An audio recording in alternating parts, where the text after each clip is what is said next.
Hey guys, welcome back. So in my last video, I introduced you to IngramSpark, told you what the platform can do for you, and just showed you around the dashboard a bit.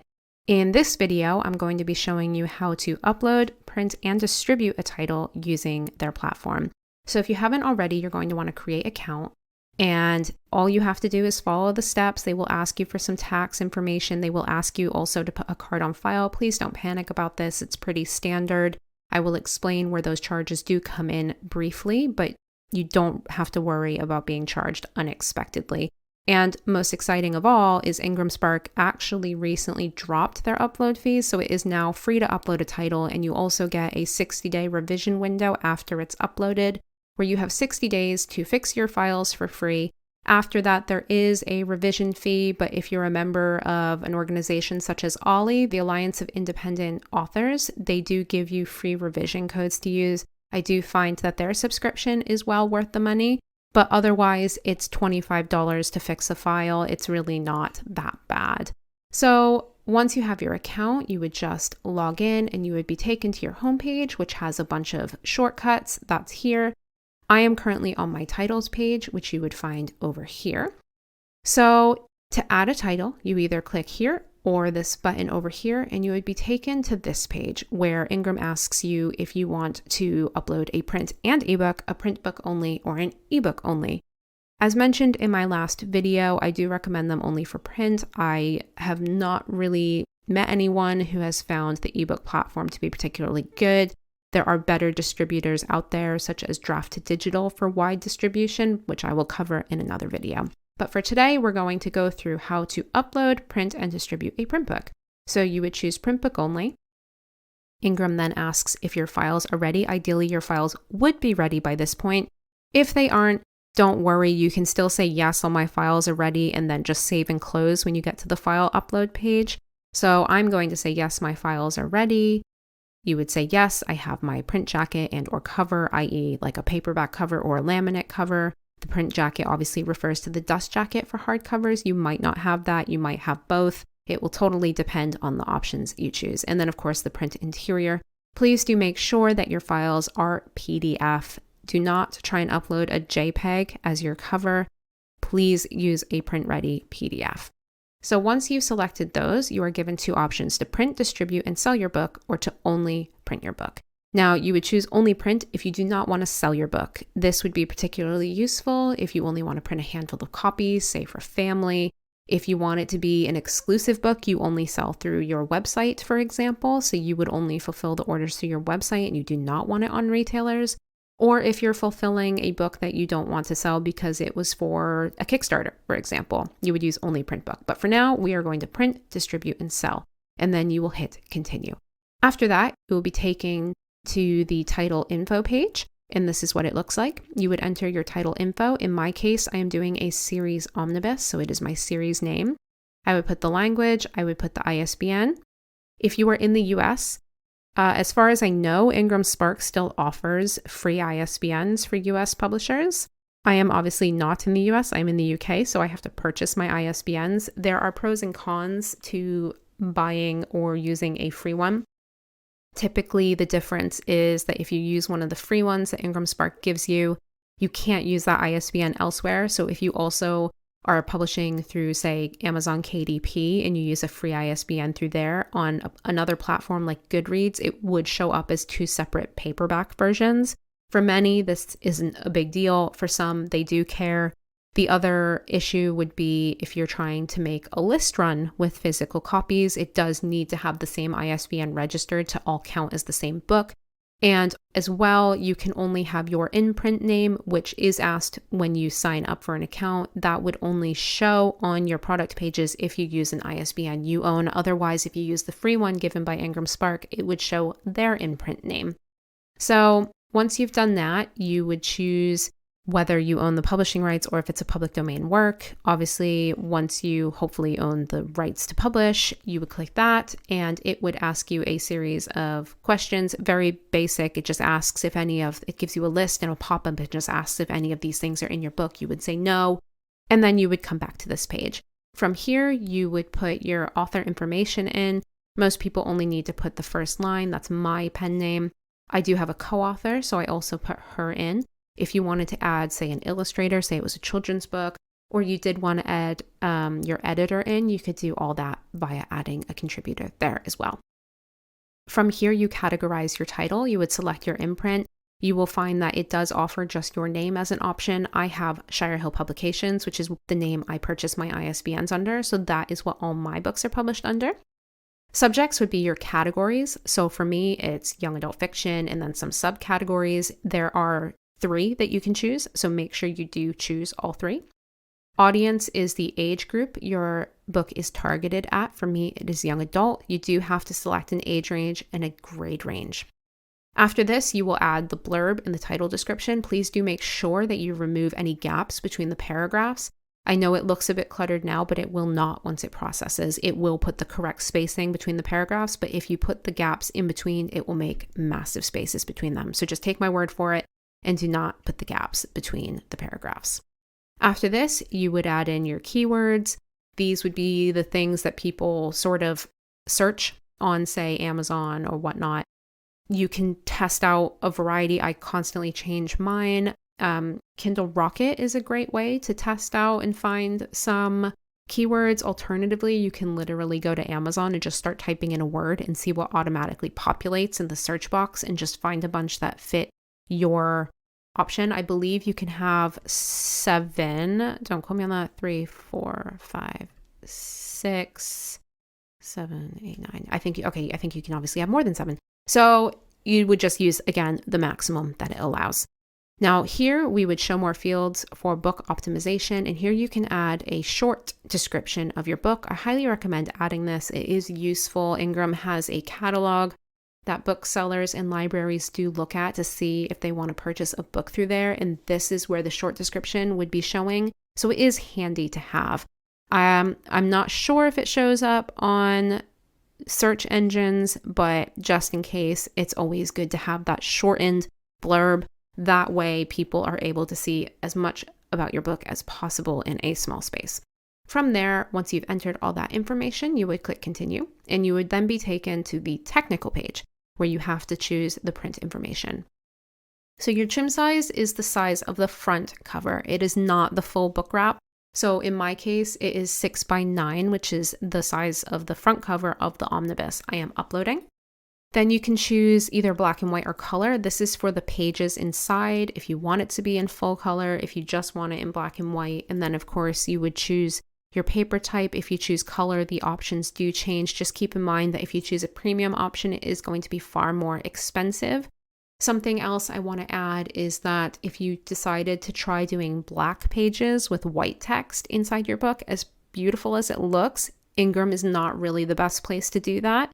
They use thinner paper than other printers like KDP, and the pages do curl, and they do not like that. So if they find that when they're printing your book, the pages curl, they will automatically bump you up to the premium paper, and it is expensive. So take my word for it. Just don't even bother trying to do the black pages. If you do want darker pages, try and really soften it a bit, add some texture so it's not full on, full saturated black. It's that ink saturation on the page that causes issues, and Ingram can be really difficult about unlocking the file for you to change the interior file to get rid of that and then change the paper type back to something that doesn't cost a fortune. So just take my word for it. If you want black pages, maybe limit that to KDP, or perhaps if you are using printing directly with like a small run printer, that might be the best scenario to use something like that. From here, we have binding. So your options are paperback and hardback. For paperback, perfect bound is usually the only option that appears. I believe if you have certain trim sizes or smaller page counts, they do offer you saddle stitched. But if you're uploading a novel, it's usually just perfect bound that will appear. For hardback, you do have a few more options. Case laminate, which is this option all the way over here on the left, is if you just want the hard book, you don't want a dust jacket, you just want the book itself, the naked book cover. So you would choose case laminate. Digital cloth cover, you have options of blue and gray. This is when you have one of those sort of textured cloth covers, and that can either come with or without a dust jacket, but the text is just stamped on the spine. You cannot really customize these. If you wanted a book where you have the dust jacket and then you take the dust jacket off and you have a beautiful illustration underneath on the naked hardcover, the option you want to choose is jacketed case laminate. It does require 3 separate files instead of 2, but it is worth it if you want that hidden art under the dust jacket. That is what I use for my hardcovers. From here, you are given 3 options: textured, gloss, and matte. I will be honest with you, textured was not an option the last time I was logged into IngramSpark, so I'm very curious to know what that is. I will cover that in a separate video once I've had a chance to research it. But the main options are gloss and matte. In this case, I'm going to be using a matte finish. And then from here, you would put in the page count, the market you want to price at. For most people, it is the United States. I know I'm based in the UK, but I do still always use the United States as my base for printing costs and retail pricing. From here, you would put in the prices you want to set for the main markets Ingram offers. They do sell in other markets, I believe. Yes, we have Global Connect at the bottom, which is where it's basically all the other markets and it goes off the US price. But these are the main markets. So you enter your retail price in the left-hand column. That's the price you want it to show as available at on retailers. Then we have a column for wholesale discount, a column for returns, and then compensation. Compensation is, of course, the royalty you will walk away with every time a single copy of your book is sold. Now, wholesale discount, you have to offer at least 30 to 35% depending on the market. I have set mine to the minimum it allows for each market. If you wish to get your book in brick and mortar stores, physically in a Barnes & Noble, you will have to offer a 55% discount. The trouble is that means that your retail price will then have to go up as well to avoid being in a negative compensation, because please keep in mind, IngramSpark also takes a cut of every single book you sell. So if your heart isn't really set on brick and mortar, or you don't really care about being physically in a bookstore, just set the discount to the lowest it offers. Select no for returns. If you select yes for returns, this is where your card could be charged unexpectedly. Say a bookstore buys 200 copies of your books, but only sells 20, they are then within their rights to return the other 180, which you then have to foot the bill for. But if you choose no returns, and a bookstore does choose to buy your book, they can't return them if they don't sell them. Keep in mind, it's very unlikely a bookstore will stock your book physically in their stores unless you offer a high wholesale discount and accept returns. I am not that fussed about it. There are, of course, people who have gotten into bookstores without the high wholesale discount and without offering returns. Usually they are selling the books directly to the bookstore. This is something you would have to go into a bookstore and sort of negotiate with them directly. But in most cases, for a bookstore to buy your books, unless there is a huge demand, they will not do it without that high wholesale discount and if you accept returns. So this next section is where you basically tell Ingram, yes, I understand that I will likely not get into a bookstore unless I offer the high wholesale discount and set returns. Please keep in mind, this is not referring to online retailers. You will get into online bookstores. That is not a problem. It does not matter what you put for the wholesale discount for online shops. This is strictly in regards to physically getting your books in a bookstore like Barnes & Noble. From here, you would choose your print options. If you like to enable the look inside feature like you would have on the Amazon page, then you can do that. If you choose large text edition, that's obviously if you are using a larger font in your book.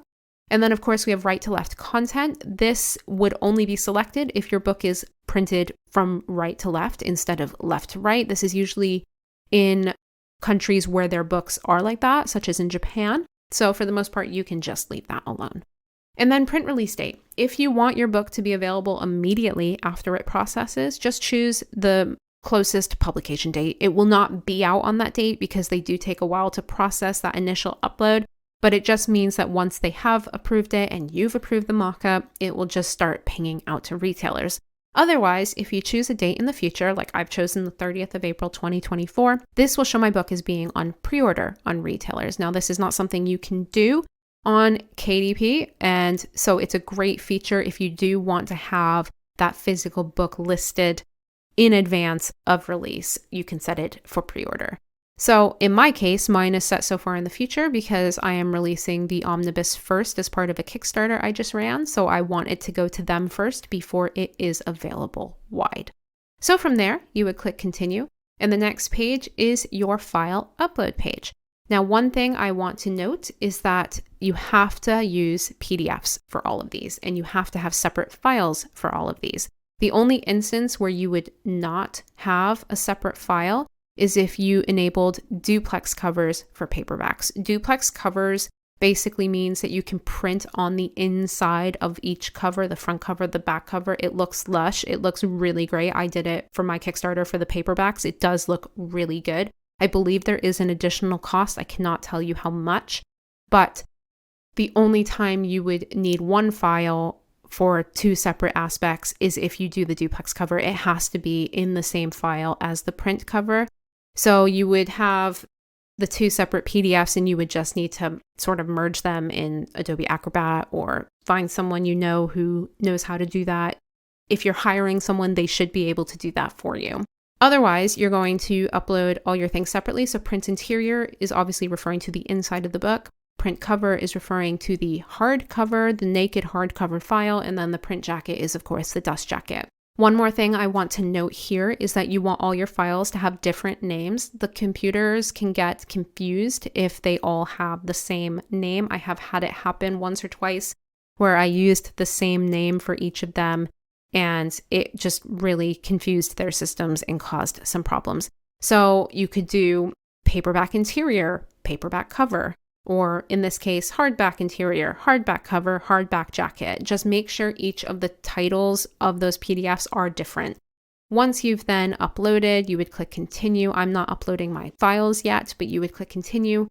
And it would take you to the next page where it runs some checks. For the most part, your file should go through without any problem. If there are any issues, it will flag them then.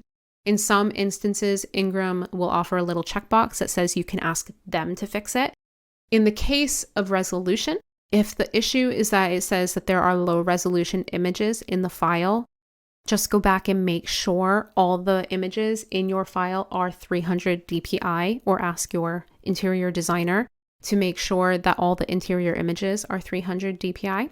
Alternatively, you can sometimes get an error of the opposite where it says there are unnecessarily high resolution images.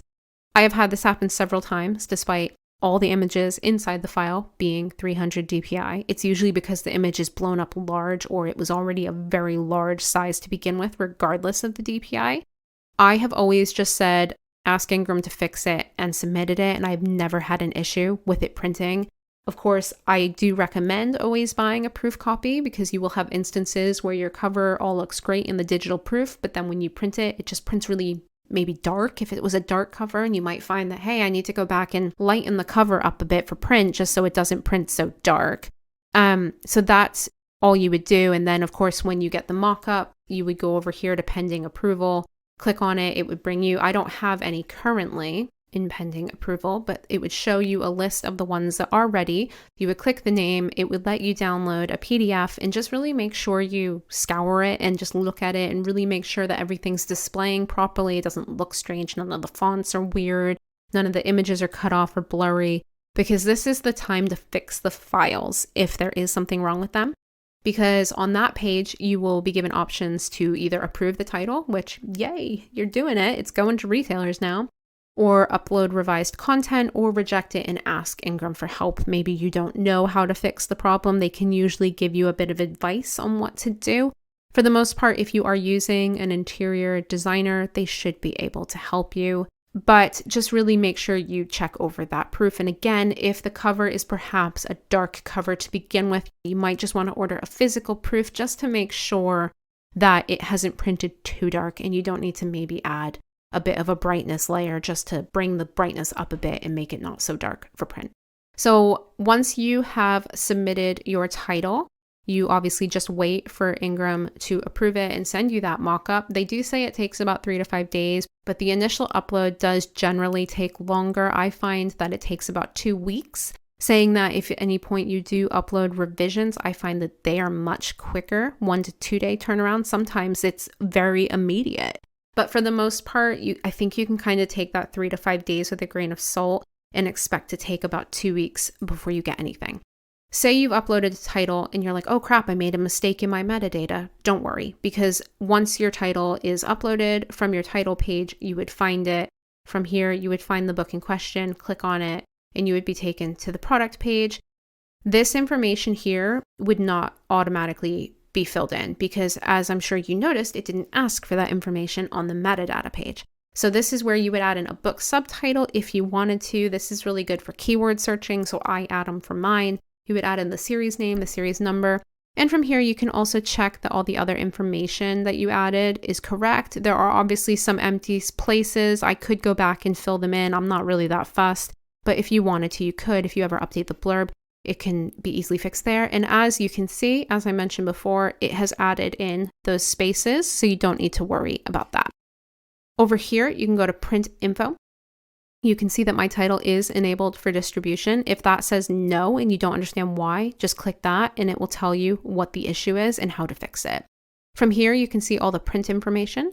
If you wanted to change the price at any point, you would just edit, make any updates. Right above here, a drop-down menu will appear with some dates. So you would select the date that you want the pricing to go into effect, and then it would show over here under pending price changes. Please just do make sure you click save. The save button can kind of get hidden sometimes if you don't scroll back up. The last thing you want is to make the changes and then realize they actually haven't saved. So that is basically it. If you do find that you need to make a change to your files, you would just upload new files from here and it would take you back to that file upload page. You can also re-download the proof at any time. It is quite simple. I promise once you've done it once or twice, you will really get the hang of it and it will be pretty straightforward, like second nature to do it from that point on. So that is how you upload, print, and distribute a title using IngramSpark. In my next video, I will be showing you how to upload a book that you just want to print but not sell. So if that is something you think you might want to do at any point, I hope you check it out.